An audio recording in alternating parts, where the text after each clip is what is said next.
sir! It's a man! What, is he dead? No, sir! He's writing! Repeat! He's writing, sir! He's writing in a notebook! That man was not mad. He was working with shrapnel whistling round him because he couldn't wait. The contents of that notebook were too important to write it down later. He had to do it when his mind dictated. He couldn't put it off a single second. What was so important that he would risk his life for it? What was he writing that stopped him from standing up and running like any other man would have done? The Tractatus Logico-Philosophicus. The most influential philosophical work of the 20th century. That soldier was called Ludwig Wittgenstein, the man who set the limits on our thoughts. The enigma that he tried to decipher was the following. Can we know the truth?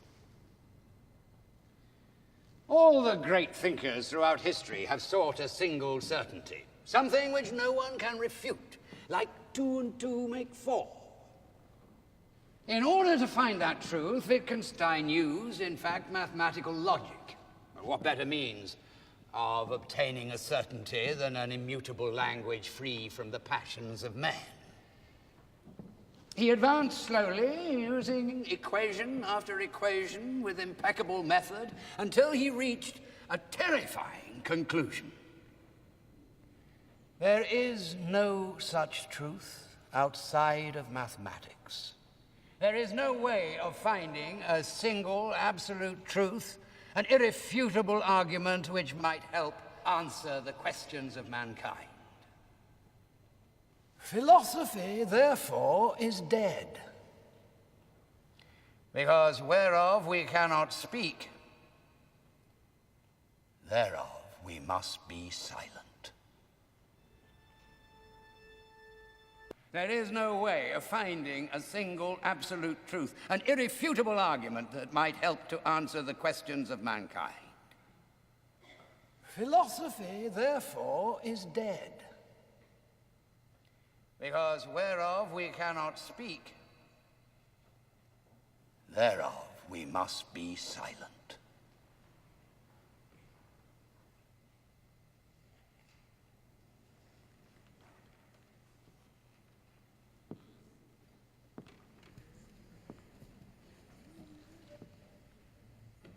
Oh, it seems that someone does wish to speak.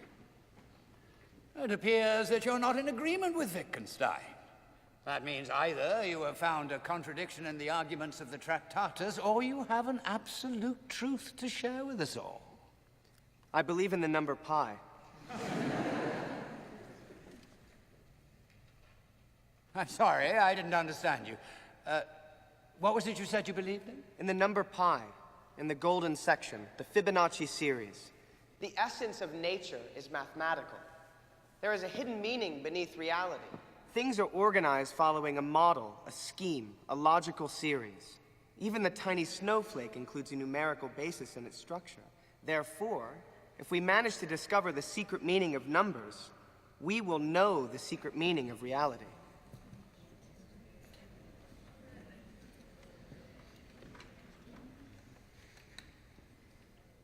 Impressive. Translating his words into the Queen's English, we find ourselves faced with a fresh, rousing defense of mathematics, as if numbers were pre-existing ideas in reality. Anyway, this is nothing new. Since man is incapable of reconciling mind and matter, he tends to confer some sort of entity on ideas, because he cannot bear the notion that the purely abstract only exists in our brain. The beauty and harmony of a snowflake. How sweet. The butterfly that flutters his wings and causes a hurricane on the other side of the world. We've been hearing about that damn butterfly for decades, but who has been able to predict a single hurricane?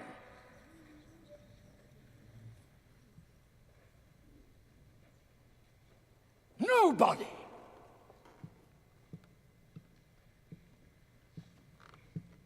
Tell me something. Where is the beauty and harmony in cancer? What makes a cell suddenly decide to turn itself into a killer metastasis and destroy the rest of the cells in a healthy body? Does anybody know? No. Because we'd rather think of snowflakes and butterflies, and of pain, war, or that book. Why? Because we need to think that life has meaning, that everything is governed by logic and not by mere chance. If I write 2, then 4, then 6, then we feel good because we know that next comes 8. We can foresee it. We are not in the hands of destiny. Unfortunately, however, this has nothing to do with truth. Don't you agree? This is only fear. Sad. There you go.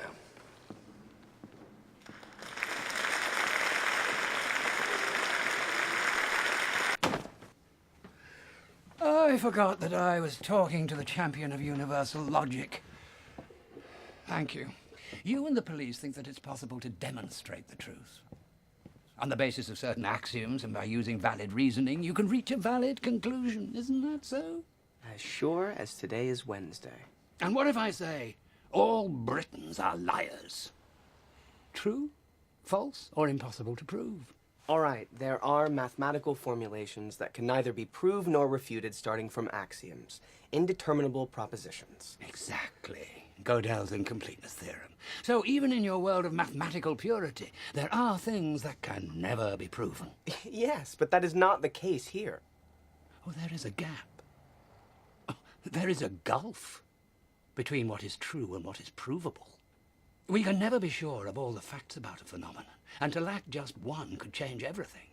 Even if we know that the murder took place in the dining room with the knife and that Miss Scarlett was there at the exact moment of the murder, and that her fingerprints were on the knife, we can never affirm with absolute certainty that she committed the crime. Come on, it's 99% probable, for fuck's sake. Oh, that's not absolute certainty, that is an opinion. We could have absolute certainty if we trusted the word of an eyewitness or we saw it with our own eyes. I trust my own eyes.